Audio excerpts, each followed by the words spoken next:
उसको इशारों में ऐसे समझाया कि सर ये काम खत्म हो गया है। बोला कि सर काम खत्म हो गया है, आप बोलिए कि मैं दूसरा काम करूं। तब तक इसको गुस्सा आया और इसको लगा चाइनीज सुपरवाइजर को कि हमको चिढ़ा रहा है, उसको पीटना चालू कर दिया।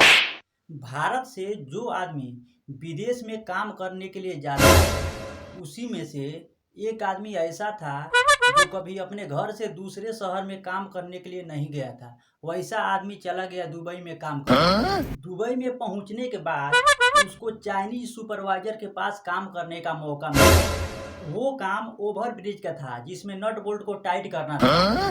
अब वो आदमी अगले दिन सुबह आया और चाइनीज सुपरवाइजर से आके मिला और पूछा कि बताइए सर हमको क्या काम करना है। और चाइनीज सुपरवाइजर के पास एक और भी आदमी था जो हिंदी को चाइना में ट्रांसलेट करता था। तो चाइनीज सुपरवाइजर जिसको हिंदी भाषा मालूम नहीं था वो आया, उसके साथ वो भी आदमी था जो चाइना को हिंदी में ट्रांसलेट करता था। सबको काम बताया, इस आदमी को भी काम बताया और बोला कि काम खत्म होने के बाद से आके हमसे मिलना, मैं काम खत्म होने के बाद से तुमको दूसरा काम बताऊंगा। चाइनीज सुपरवाइजर चला गया दूसरा काम करने के लिए। अब ये आदमी अपना पूरा काम खत्म करने के बाद से चाइनीज सुपरवाइजर को खोजने लगा।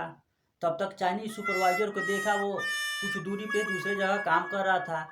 अब ये आदमी चाइनीज सुपरवाइजर के पास गया और बोला कि सर मैं अपना काम खत्म कर दिया हूँ, आप हमको दूसरा काम बताइए। अब उसको ये बात हिंदी भाषा तो समझ में नहीं आ रहा था और बार बार यही वो बोल रहा था कि सर मैं काम खत्म कर दिया हूँ, काम खत्म कर दिया हूँ, लेकिन उसको हिंदी भाषा थोड़ा भी समझ में नहीं आता था। अब ये आदमी कितना भी समझाता कि सर मैं अपना नट बोल्ट टाइट कर दिया हूँ, हमको दूसरा काम बताइए, वो भाषा को समझ ही नहीं पा रहा था।